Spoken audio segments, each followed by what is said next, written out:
Welcome to the Crazy Dre Podcast Show. Ladies and gentlemen, boys and girls, it is time to talk about you Detroit sports, Detroit Tigers, Detroit Pistons. Two teams, two different ways of trying to win the playoffs into the finals, into the World Series.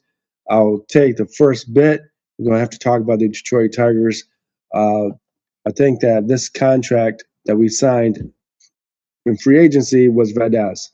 Key contract. And I've got to remind you folks that Tarek Screwball was on arbitration deal going on at the same time that they was signing this guy, Valdez, left-hander, longtime Houston Astros player, World Series champion, AJ Hinge,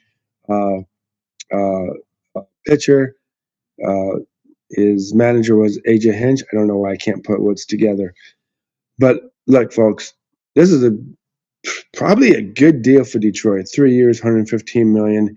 It made Detroit decide what they had to do, and they had to sign this guy, but they had to go through arbitration to sign him for $32 million. A lot of people think we should have done it in the first place. I think Detroit had to see how much they could get out of it, which I don't know why the Ilitch family and Sky Harris and everyone else were flickering away with it. I think if you signed him with $32 million for 5 years to make it like $140 million for 5 years, or even 40 years, you could have still signed Valdez into a 3-year contract for $115 million. A lot of things I said, a little confusion in how I said it. Now, I'm going to say that I really do think that by having Tarek Skubal to be able to sign in the 2026-2027 season, it's very more high likely that he'll stay in Detroit. I think that's something that you have to entertain, because he's going to be your alpha male. And a lot of people, I don't know, a lot of people really get what I'm trying to say about alpha male. He is your guy on the team. He is your butter on toast. He is the guy that people are going to want, players want to play for. He's got a heart. He's got a drive. He's got determination. He's got everything that you're looking for as a starting pitcher. A lot like Jack Morris, a lot like Verlander when he was younger. And speaking of Verlander, let's talk about this. $13 million for 1 year, 2026 season. Is it Detroit Tigers retirement season for this guy? I don't know. I think they have to play it by the season. I think that we all know that Reese Olson has a shoulder issue. He had surgery a couple days ago, so he's out. I don't know if Detroit would have signed him for that much money. And I don't know if Detroit would have even signed him and we had another right-hander in place. Imagine if Paddock's worked out, a couple other pitchers that came into Detroit that worked out as a starter. I don't know if you would have signed him. I think it's a nice storyline to have a guy come in as a fourth or fifth rotation. I think he could do a lot of work for Jack Flaherty, kind of the veteran pitcher, been there, done that.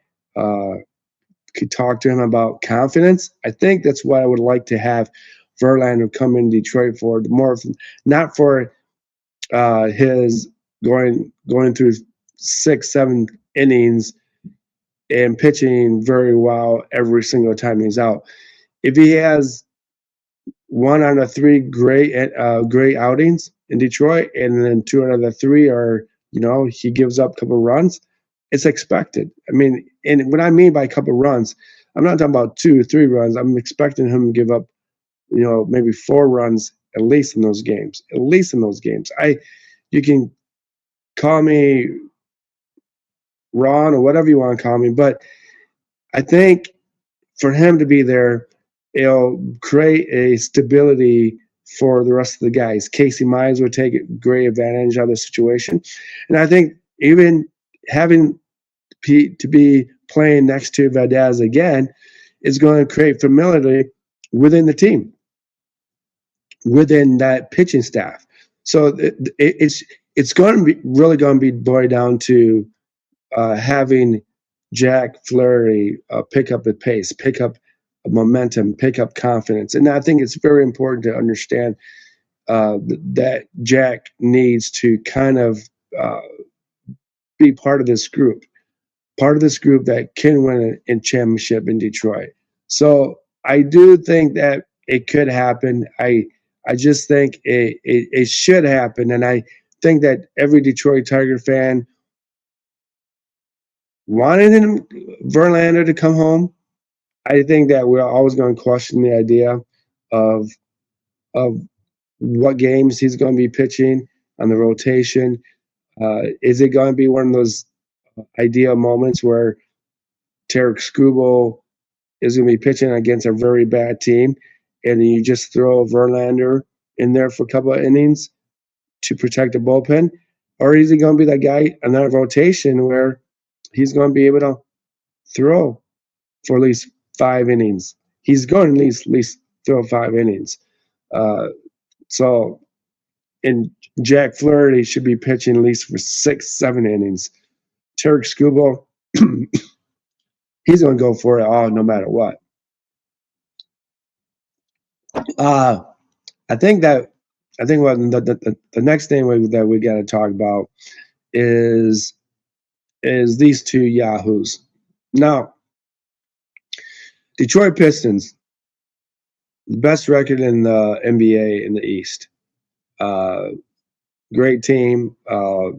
However, I don't like this whole idea of the bad boy 2.0 era within these two guys. And you know what?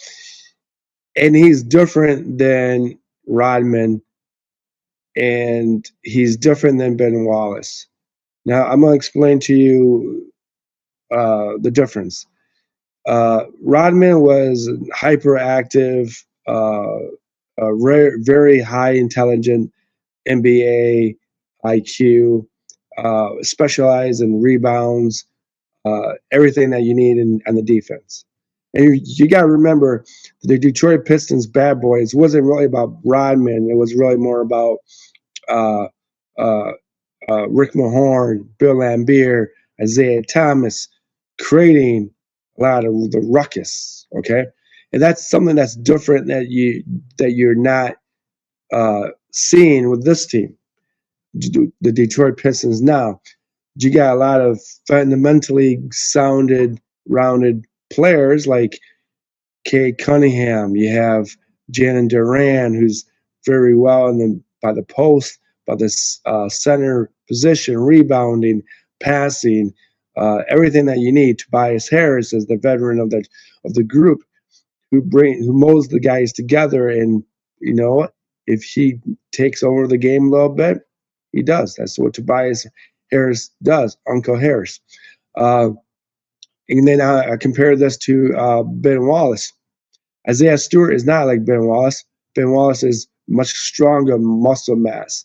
And I think that even Ben Wallace had a formality where he could actually defend himself. He didn't need the rest of the team to do all the high picking, the high to protect him. Ben Wallace was different. Isaiah Stewart, I think Isaiah Stewart, I get it. He's a brotherhood of Detroit, brotherhood to Jalen Duran. I heard him say stuff like, they drafted me to be the guy in Detroit to do this. And I would say 2 things. I think when players do this, it gives one implication that Detroit, the city of Detroit, is always kind of in hot water with a bad reputation of athletes who need to act tough and be tough and be that personality. 2, I think you give a bad reputation to basketball. And I think that, for example, Justin Verlander Jr. of Michigan State, kicking people between the legs, who does that remind you of? Draymond Green, a Michigan guy too. he went to Michigan State, but he's from Flint, Draymond Green. And this is something that I don't really enjoy watching. I don't really enjoy seeing this spectacular of Detroit players that need to be doing something like this in order to make their team better. I think that the NBA is looking for answers for people to watch the NBA to to keep in touch with the NBA. And what does that give you? Drama. And what drama brings? Fighting. And what do we expect out of black athletes? To fight. Only in the NBA and the NFL. Now, people say, well, hockey, they fight all the time. They're all white guys. But hockey is different. Hockey's always had fighting. Hockey's always had fighting. The NBA did not always have fighting. And I think that if basketball never went away from fighting, let's say the bad boy era and the LA Lakers and the Boston Celtics and the Milwaukee Bucks and the 76ers back in from the 70s and 80s, that era never ended and fighting was always the of the currency to protect your point guards and your guards, then yes, I think fighting would be acceptable in the NBA. But because they took fighting away from the NBA during the Michael Jordan era, because Michael Jordan cried, I like to put that in there, and it wasn't selling the tickets.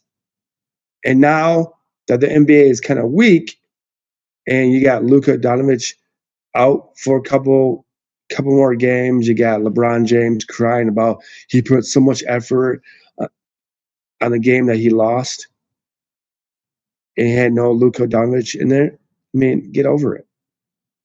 I mean, but you got to understand, there's nothing going on with the NBA. You guys remember John Morant of the I think the Denver, no, not Denver Nuggets, but Memphis Tennessee's team, Grizzlies. He's always in fighting, and they don't want him to be encouraged to fight. So I don't understand why they want Detroit Pistons to fight. I don't know why that region of the marketplace is acceptable. If you don't want fighting in the NBA, then it should be all across the field courts. It shouldn't just be LA and Chicago and maybe the Lakers. I don't know why I said the Lakers, but the Lakers came up in the era, or even Boston. Okay. But I think these two guys, Jalen Duran is going to have a 2-game suspension. Isaiah Stewart will have a 7-game suspension. But all you're really doing is hurting the team. And I was just hoping and wishing that JB Bickerstaff would just kind of take hold of the team and say, you guys need to grow up. This isn't high school basketball. This isn't your backyard basketball. This isn't somewhere that you're just like wrestling around with your friends over a game. This is, I mean, you're getting paid money to play a game. You're out there to not just protect your franchise, but you're there to protect your players. But there's better ways of protecting your players. I mean, if Isaiah Stewart didn't get off the bench, he could have got mad and played awesome defense.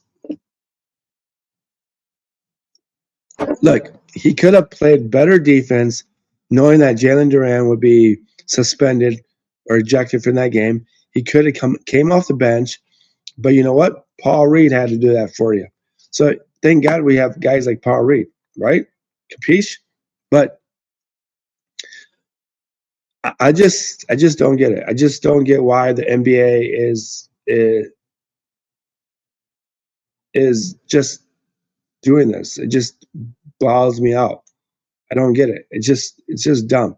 Stop trying to make Detroit Pistons the circus clowns of wrestling for the WWE. I think that's a lot of what I feel that this is what's happening. They're accepting the idea that say, hey, you know what?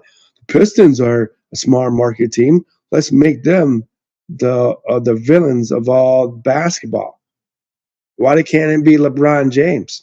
He's a stinker. He can't play no more. He's old. Yes, he can.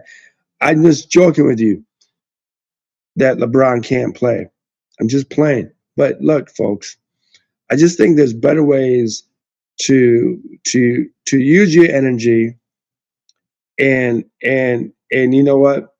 If you can't control your energy, you can't control your anger. I mean, what are you going to do in the NBA finals? If you're in the NBA finals playing against Oklahoma City Thunder and some guy takes a slap at Jalen Duran, are you just going to run off the bench and start throwing fists? You can't do that because you'll be suspended the next game. It's just the way it works. I'm just being honest. All right, folks, I got to get going. My throat hurts talking. And but if you like listen to the podcast, follow me on Crazy Dre Podcast Show. Also, YouTube, Patreon, anywhere you download the podcast, please follow, subscribe, give me a thumbs up. All right, I'm out of here.